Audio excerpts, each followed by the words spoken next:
Good morning students. हम 9th class में जो टॉपिक कर रहे थे वो न्यूटन्स लॉ ऑफ मोशन किया था।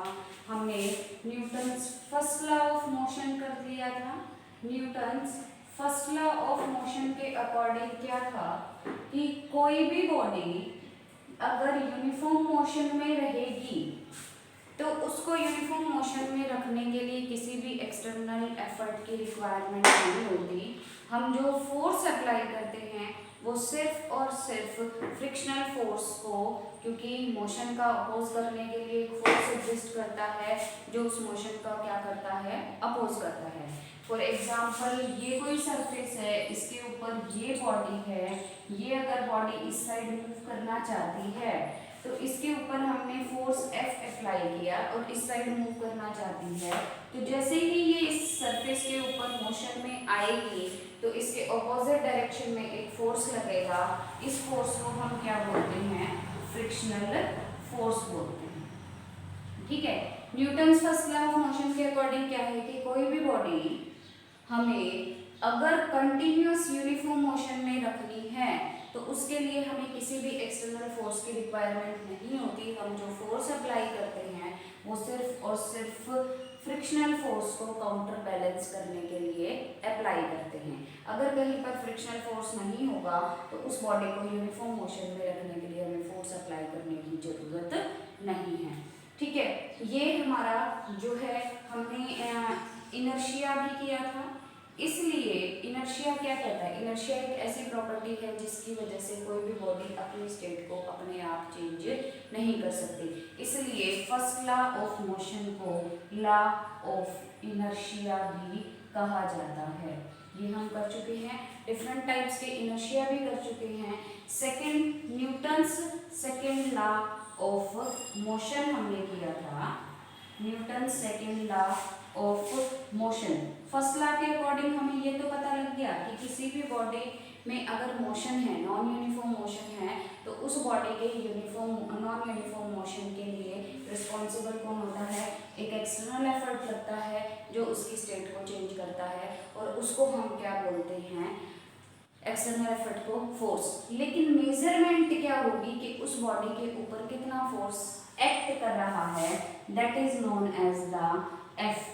और according to the Newton's second law of motion this is always equal to the change in linear momentum with respect to the time. ठीक है।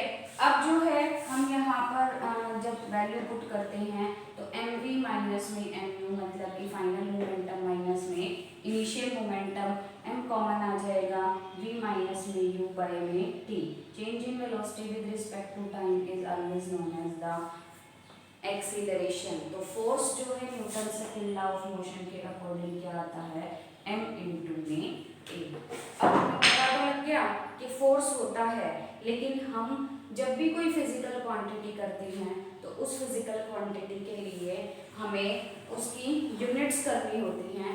यूनिट्स जब हम करेंगे तो यूनिट्स जब करते हैं तो सबसे पहले फोर्स की जो यूनिट है हमारी एसआई सिस्टम की करेंगे। एसआई सिस्टम में जब हम यूनिट करते हैं तो हमारे पास वैसे तो दो टाइप की यूनिट होती हैं। एक होती है ग्रेविटेशनल यूनिट, एसआई सिस्टम और सीजीएस सिस्टम की दो होती हैं, और एसआई सिस्टम और सीजीएस सिस्टम में भी हम दो में करेंगे। किस किस में, एक तो ग्रेविटेशनल यूनिट करेंगे और दूसरी हम करेंगे एब्सोल्यूट। ठीक है। सबसे पहले हम जितनी भी यूनिट्स यूज करते हैं वो एब्सोल्यूट की यूज करते हैं, लेकिन कई बार हमें अगर कहीं ग्रेविटेशनल यूनिट दे रखी हो तो हम ग्रेविटेशनल यूनिट को एब्सोल्यूट में पहले कन्वर्ट करेंगे। तो सबसे पहले आपको पता होना चाहिए what are the gravitational units and absolute units. सबसे पहले अब जो कर रहे हैं वो हम कर रहे हैं एब्सोल्यूट यूनिट्स। एब्सोल्यूट यूनिट्स में फिर दो टाइप आ जाएंगे। एब्सोल्यूट सिस्टम, एब्सोल्यूट सिस्टम में सबसे पहले आएगा हमारा एसआई सिस्टम। एसआई सिस्टम में फोर्स फॉर्मूला क्या होता है, मास इनटू में एक्सीलरेशन। फोर्स की जो यूनिट होगी एसआई सिस्टम में that is always known as a Newton, जिसको हम कैपिटल एन से रिप्रेजेंट करते हैं, क्योंकि ये एक साइंटिस्ट के नेम पर है और किसी भी साइंटिस्ट के नेम पर अगर कोई यूनिट होती है तो उसको हम हमेशा किससे रिप्रेजेंट करते हैं, कैपिटल एन से। And this will be equal to the mass of body SI system में कितना होता है 1 किलोग्राम और एक्सीलरेशन कितना 1 मीटर पर सेकेंड स्क्वायर। तो इसका मतलब हो गया 1 किलोग्राम इंटू 1 मीटर पर सेकेंड स्क्वायर। जब आप यहाँ से इसे सॉल्व करोगे तो आप क्या कहोगे कि किसी सरफेस के ऊपर कोई बॉडी है और इसका मास कितना दे रखा है 1 किलोग्राम और इसके ऊपर हम फोर्स लगा रहे हैं, उसकी अमाउंट 1 न्यूटन होगी अगर ये फोर्स इस बॉडी में एक्सीलरेशन कितना प्रोड्यूस करवाएगा 1 मीटर पर सेकेंड स्क्वायर। ठीक है, फिर से देखो एक बार, अगर कोई बॉडी 1 किलोग्राम मास की है और उस बॉडी के ऊपर हम कोई फोर्स लगा रहे हैं और उस फोर्स की अमाउंट हम कितनी कहेंगे 1 न्यूटन, अगर ये फोर्स इस बॉडी में कितना एक्सीलरेशन प्रोड्यूस करवाएगा 1 मीटर पर सेकेंड स्क्वायर।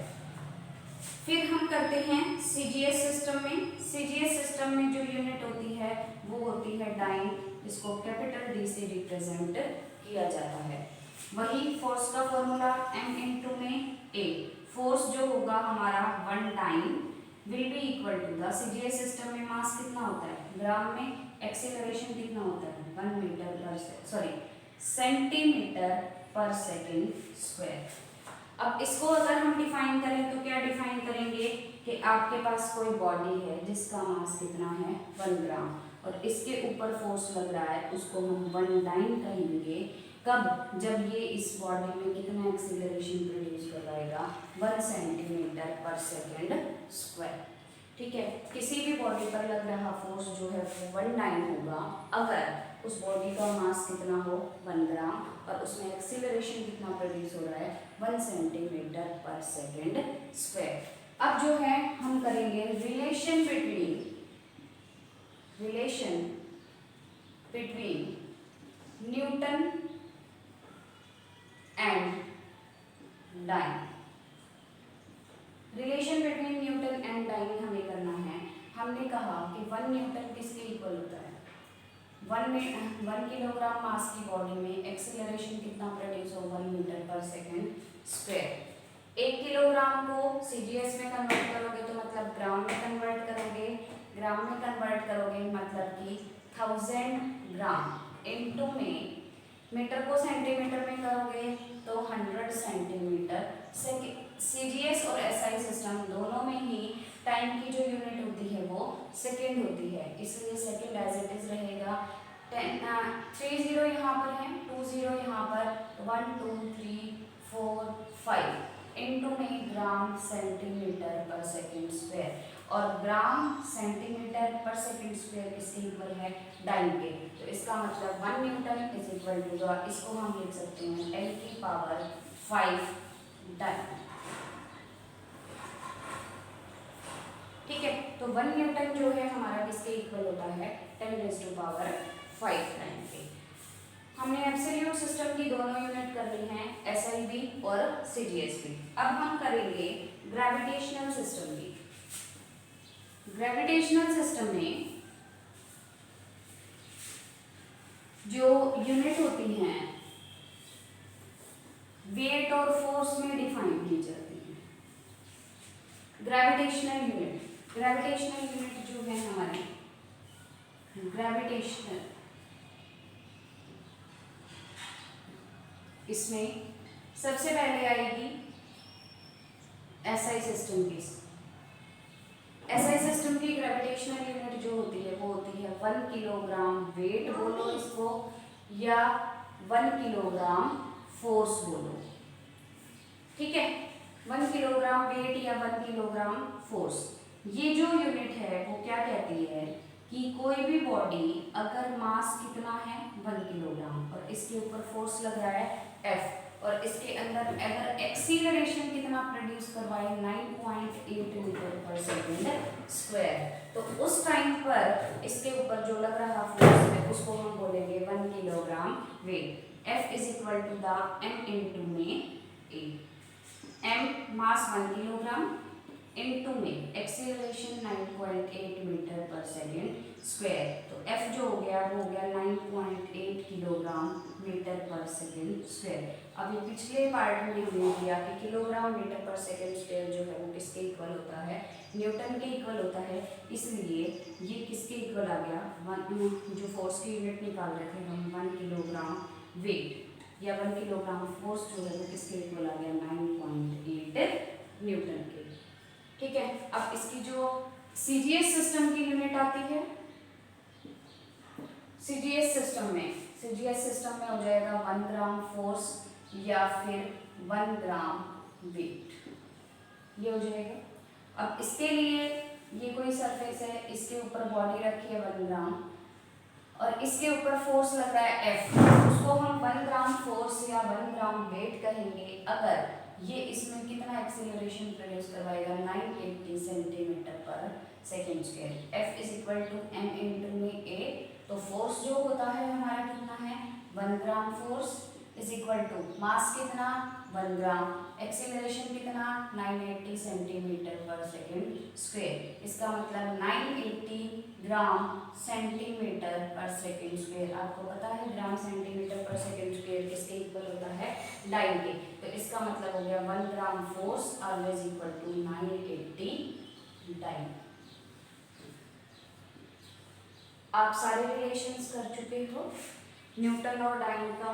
किलोग्राम में अगर आपको कहीं पर फोर्स दे रखा है कि किसी बॉडी पर 5 किलोग्राम वेट फोर्स एक्ट कर रहा है तो उसको सबसे पहले न्यूटन में कन्वर्ट करोगे। कैसे, 1 किलोग्राम वेट किसके इक्वल है 9.8 न्यूटन के। इसका मतलब 5 इंटू में 9.8 से मल्टीप्लाई करके वो इसमें कन्वर्ट हो जाएगा न्यूटन में।